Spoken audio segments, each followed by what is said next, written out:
It was supposed to be a celebration. My wife, Emily, had just closed a huge deal at her firm, and she wanted me at the office dinner to meet everyone. I'd never been fond of corporate parties, but I agreed. After all, she had supported my business when I was struggling, and I wanted to return the favor. The restaurant's private room buzzed with laughter, champagne glasses clinking, colleagues leaning a little too close over expensive wine. Emily was radiant, confident, charming, the center of everyone's attention. I stood back, proud, until I noticed her boss, David, watching her like she was some prized possession. His smile lingered too long. His hand brushed hers too casually. My stomach tightened, but I buried it beneath polite smiles. Dinner went on. The jokes grew louder, the drinking more uninhibited. The kind of laughter that tiptoes on the edge of disrespect. Emily, never one to shy from the spotlight, was at the heart of it. Then it happened. Someone joked about marrying for money, and her boss chuckled. "So, what made you settle down so young, Emily? Love or strategy?" The table laughed. Emily smirked, twirling her wine glass. "I only married him for his stability." The words hung there, light and casual, but they hit me like a punch. Laughter erupted, loud and careless, even David throwing his head back in amusement. For a brief moment, our eyes met. She realized too late that the joke wasn't harmless. I smiled faintly, hiding the storm behind calm. I didn't speak for the rest of the night. I laughed when they laughed, nodded when addressed, playing the part of the stable husband she had reduced me to. When the party ended, I kissed her cheek in front of everyone, thanked her boss for the invitation, and excused myself early. Emily stayed behind, promising to catch up later. That night, I drove straight to my office.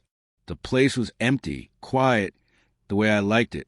I stared at my company's logo on the wall, the one she never asked about anymore, the one she assumed was just stable. Stability.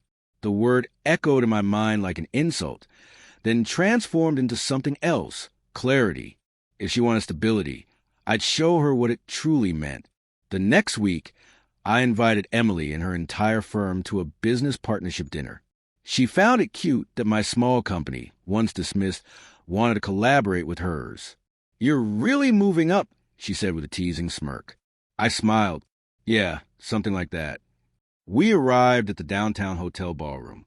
The event was grand, catered dinner, professional lighting, even a banner. "Welcome Sterling and Company, new corporate partners." That's when it hit her. Her boss's company name was on the banner. She blinked, confused, searching for me amid the setup.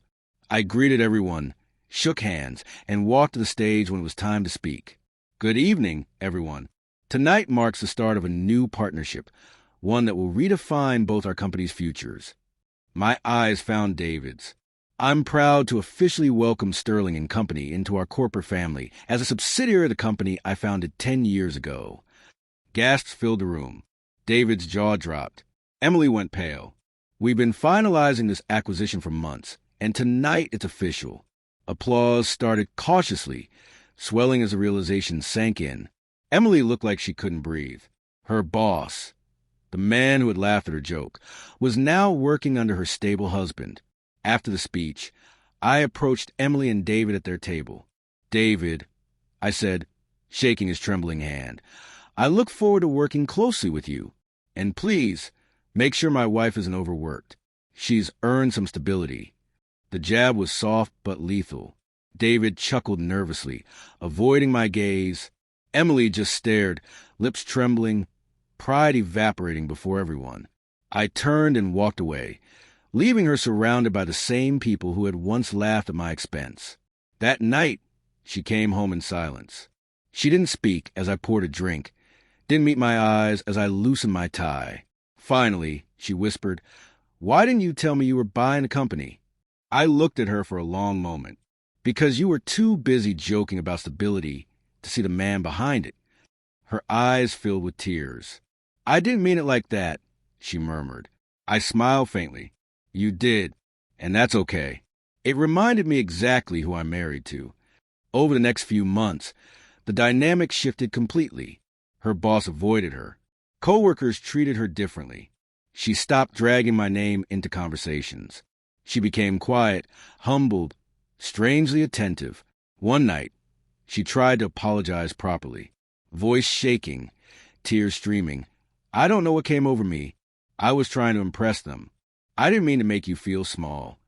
I looked at her, the last of my anger cooling into something colder. You didn't make me feel small, I said softly.